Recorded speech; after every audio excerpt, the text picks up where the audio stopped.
नहीं निकालने की अनुमति थी, उनका भी रिजल्ट सामने आ गया। अब ऐसे में अभ्यर्थियों का क्या रिएक्शन है और इस पर क्या कार्रवाई की जाएगी आगे? देखिए शुभी, इसमें कोई शक नहीं है कि बीपीएससी ने काफी स्वच्छ तरीके से इम्तिहान लिया था, लेकिन रिजल्ट में इस तरह की गड़बड़ी होगी किसी ने उम्मीद नहीं की थी। और ये गड़बड़ी नहीं है, अब ये घोटाला की श्रेणी में आ रहा है, क्योंकि हमारे पास जो एविडेंस आ रहा है वो कहीं ना कहीं चौंकाने वाला है। सबसे पहले तो 1 to 5 बीएड का रिजल्ट दे दिया गया। रिजल्ट अगर दिया है तो डॉक्यूमेंट्स वेरिफिकेशन के दौरान वो जो अभ्यर्थी है वो पकड़ में नहीं आए।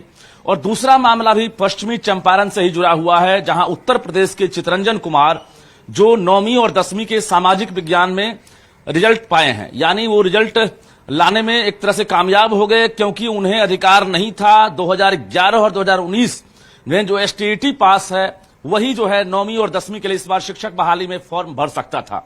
ये रूल था, क्योंकि बिहार में उस वक्त डोमिसाइल नीति लागू थी, और जब डोमिसाइल नीति लागू थी तो दूसरे प्रदेश के बच्चे इसमें कैसे फॉर्म भरे। अब रही बात फॉर्म भरने के बाद, न तो उसका फॉर्म रिजेक्ट किया गया चितरंजन कुमार का, और उसके साथ साथ जब बीपीएससी ने वेरिफिकेशन किया उस वक्त भी ये चितरंजन कुमार पकड़ में नहीं आया कि सामाजिक विज्ञान का जो अभ्यर्थी एसटीईटी का सर्टिफिकेट दिखा रहा है ये फर्जी है या सही है। अब इसके बाद रिजल्ट जारी हो गया। रिजल्ट के बाद पश्चिमी चंपारण में इसने डीवी भी करा लिया, डॉक्यूमेंट्स वेरिफिकेशन भी हो गया, और यहां पर भी सफलता हासिल कर ली इसने। और इसके बाद इसे बतौर ट्रेनिंग के लिए लेटर भी दे दिया गया। इससे बड़ी हैरानी क्या होगी कि जब अयोग्य अभ्यर्थी, फर्जी अभ्यर्थी जब सफलता हासिल कर रहे हैं और पूरा विभाग, शिक्षा विभाग, बीपीएससी मौन है, तो निश्चित रूप से सवाल है, और सवाल कई है।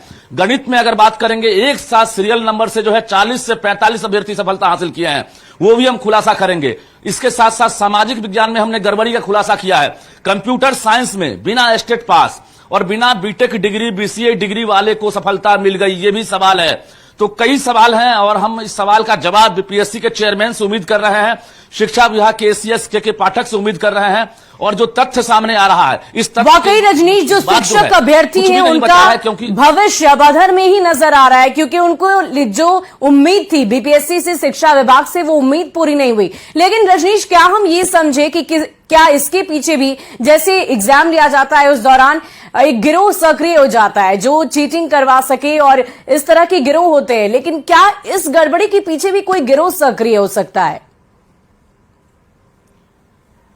बिल्कुल गिरोह सक्रिय होगा, आपने सही कहा। और हम बता दें आपको कि शिक्षा विभाग ने यह इशारा दिया था कि डॉक्यूमेंट्स वेरिफिकेशन के दौरान आयोग ने भी कहा था कि वैसे अभ्यर्थी पकड़ में आएंगे, लेकिन अब तक कहीं से भी कोई गिरफ्तारी की खबर नहीं आई है, ना ही डॉक्यूमेंट्स वेरिफिकेशन के दौरान रिजेक्शन की खबर आ रही है।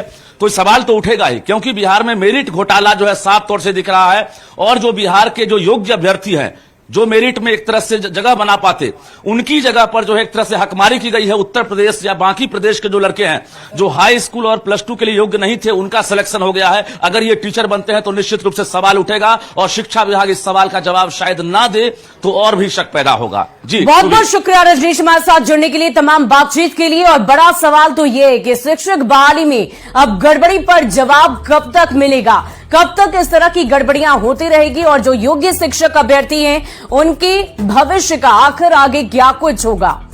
तो सवाल कई हैं, और देखना होगा कि बीपीएससी और शिक्षा विभाग की तरफ से कब तक इस सवाल का जवाब मिलता है। और देखिए, शिक्षा